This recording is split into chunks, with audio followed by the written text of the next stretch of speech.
Hello everyone, my name is James Orme, editor of Techerati, and today we're delighted to be joined by Richard Walters. Richard is CTO of the cloud security company Censornet, and we are going to talk today about the dramatic impact of remote working on cybersecurity teams and cybersecurity posturing, a topic that will not go away anytime soon, but hopefully one day. Today we're going to dive deeper into some of the finer details, trends and potential solutions for security teams facing some of those pressures today. So thanks for joining us, Richard. You're very welcome, James. So with remote working looking like it's here to stay in one form or another, how exactly is that impacting the security of organizations today?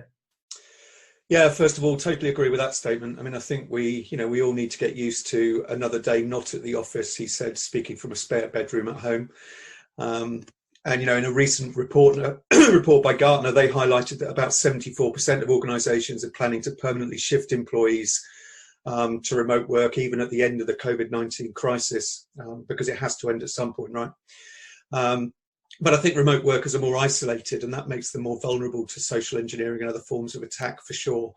It's just not possible to shout across the office to a colleague in finance anymore to confirm that they really meant to ask you to transfer the £20,000 to a bank account in Hong Kong. So really, if it wasn't before, now the workforce is distributed, the traditional perimeter is dead. I know we've said, it's been dead for a long time, but I think this is probably going to be the final nail in the coffin, frankly. And of course, we're all human beings, and it's human nature. And as we're all starting to work in this way, so the line between work and personal life is blurring. And we carried out a survey sort of mid-lockdown 1.0 that uncovered, shall we say, some interesting user behavior. We're sort of 35% of employees using streaming services like Netflix or Amazon Prime at work. 27% have downloaded copyrighted or effectively pirated material onto work devices. And about 21% even admitted visiting adult content and adult sites. And then an even higher percentage than that, about 76%. So, just over 3/4 of organizations reported risky employee behavior in the cloud. So 1/3, 33% caught employees storing sensitive data in the cloud without proper protection in place. And almost 1/4 of all that responded found that employees had shared cloud service logins with other people. So remote working is here to stay. And I think we all need to, think about the security implications of that, really.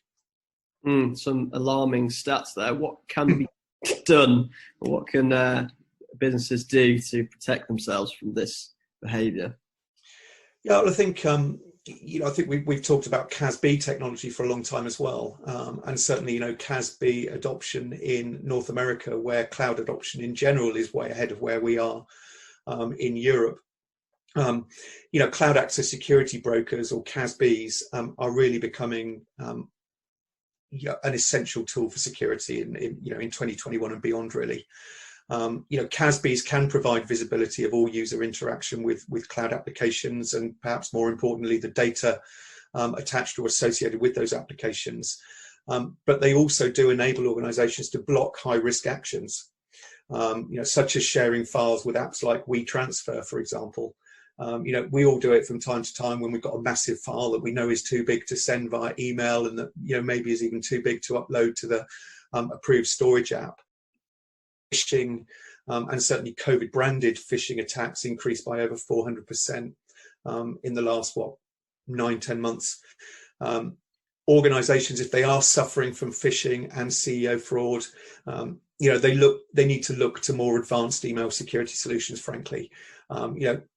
Accepting phishing emails arriving into users' inboxes.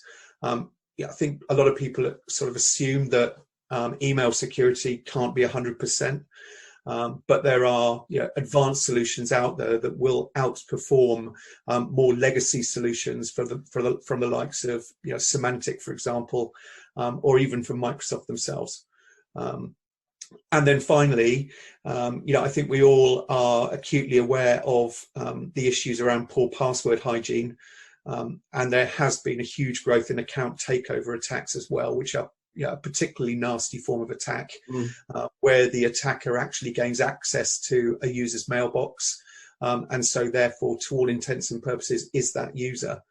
If the message hasn't received or been received already, then enable two-factor authentication, or better still, adaptive multi-factor authentication, everywhere that you possibly can. And in terms of the sort of longer-term impact of remote working, what should be the top priorities for security teams? Well, I think first of all, it's about gaining complete visibility of activity and actions across, all the major attack vectors. And those major attack vectors inevitably include email, but they also include, browsing, the web, the internet, and then increasingly, as we said, cloud applications.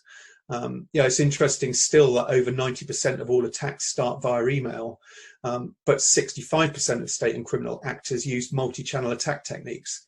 So whereas the attack starts on email, as soon as the user clicks on the link within that email message, the attack immediately moves over to the web or cloud application channel. Email security is left behind, and the rest happens in the browser, really. And so, having integrated solutions for email and web and CASB is the only way that you can really get visibility end-to-end of those multi-channel attacks, and the only way that you can really protect against them. I think another area is, securing remote access solutions that were rapidly implemented in March, April last year, is going to be a top priority as well. We didn't really deploy secure remote access in the panic at the start of the pandemic. We really deployed remote access, and I think it's time to revisit, reassess, and turn those remote working solutions into secure remote working solutions as well. And what does all this mean for the Mighty VPN? The Mighty VPN. The stalwart of network security that's been with us for so long.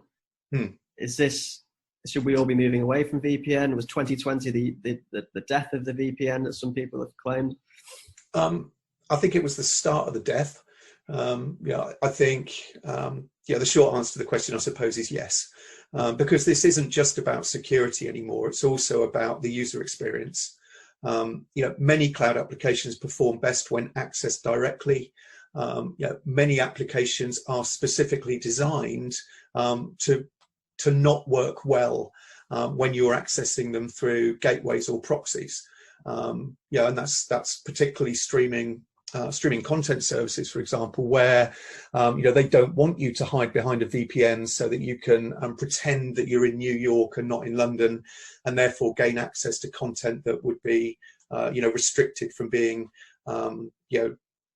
provided over the air in the UK, for example. Most of us, I think, have suffered the miserable experience that so often comes with VPN use.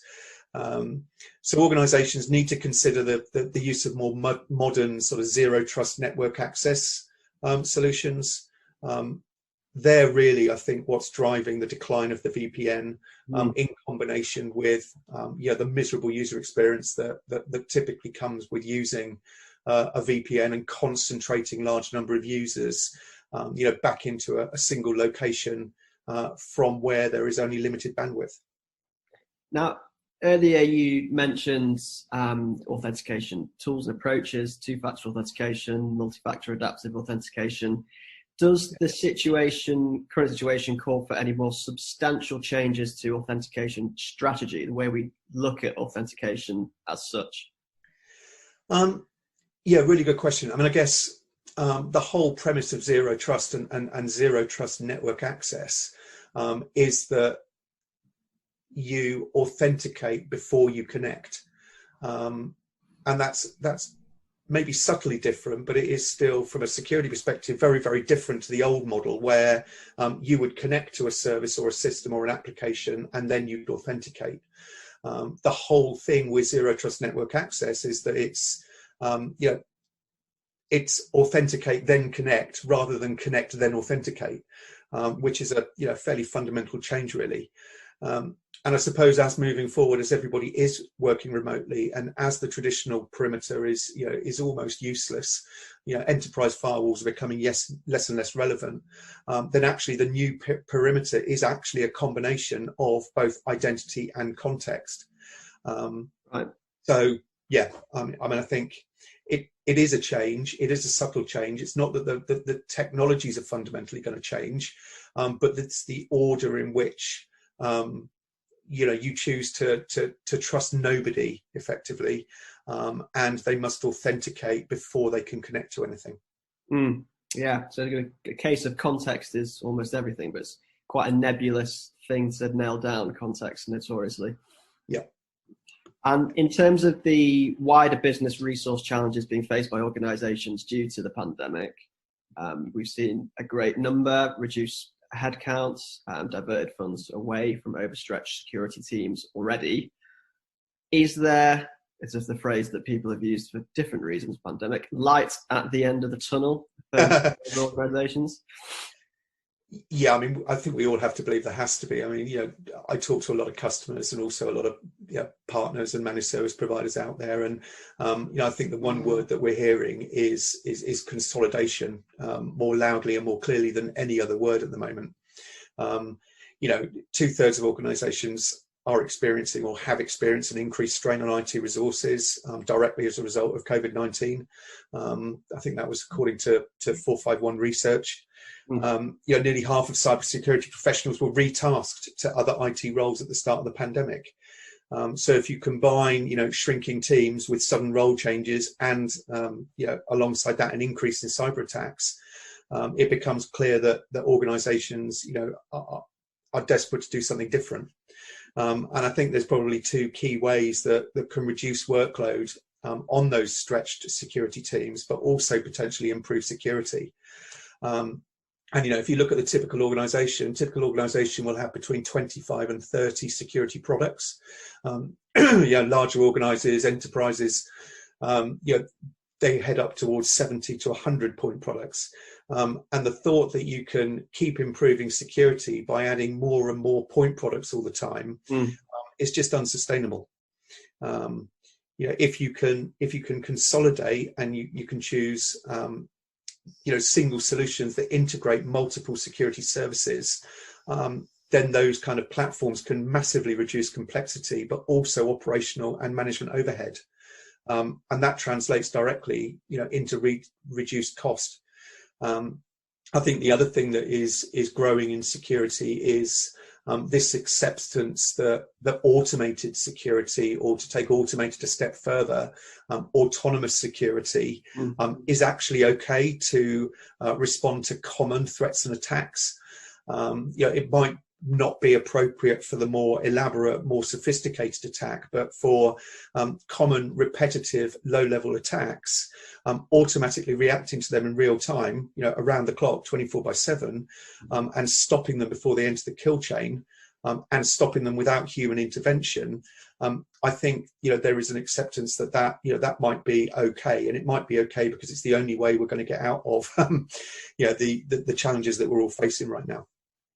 Okay, so if I understand you correctly, what you're saying is future innovations such as advanced intelligence, advanced analytics, are going to be accelerated. Trends towards those technologies have been accelerated due to the pandemic. Is that right? Yeah, absolutely right. And things like user and entity behavior analytics are going to become more and more important. Users are working remotely. They're working from a range of different devices. They pick up the device which is closest to hand, that's most convenient to complete the task that they need to at that particular moment in time. That typically means that organizations are losing visibility of network traffic. Interaction with applications and data is not traversing the corporate network anymore. And so you've got to become more user-centric around security as well. So I think we'll see a growth in user and entity behavior analytics, or UABA, to identify unusual, suspicious, or malicious activity over time. And security is going to become more and more about the user and less about the network. I think we hear a lot about artificial intelligence and machine learning in particular. It definitely has its place in security, and it can definitely help with UABA, for example. AI is definitely not the magic solution that some vendors would like you to think it is, but it does have its place in security, and it can be extremely powerful in certain areas. And UABA is one of those areas. Excellent. Really interesting talking to you, Richard. Just by way of conclusion, what would you summarize as the key areas for security teams to focus on in order to survive and thrive in the new normal? I think we have to be conscious that cyber criminals will exploit any weakness. So we've got to think about that isolated remote worker that we've all very much become.